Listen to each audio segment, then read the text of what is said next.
Hi friends, നന്ദിനീസ് കിച്ചണിലേക്ക് എല്ലാവർക്കും സ്വാഗതം. ഇന്നുണ്ടാക്കാൻ പോകുന്നത് കൂർക്ക ഉലർത്തിയതാണ്. വളരെ സിമ്പിൾ റെസിപ്പിയാണ്.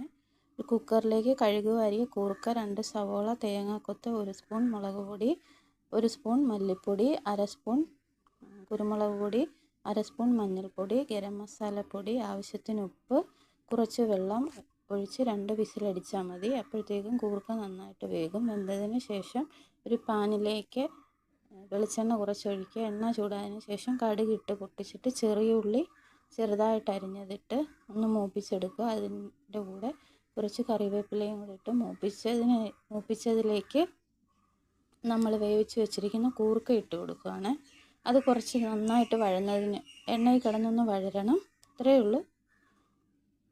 അത് നമ്മുടെ സിമ്പിൾ റെസിപ്പിയാണ്.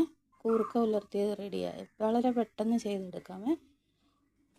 ഈ റെസിപ്പി എല്ലാവർക്കും ഇഷ്ടമായെങ്കിൽ ലൈക്ക് ചെയ്യുക, സബ്സ്ക്രൈബ് ചെയ്യുക.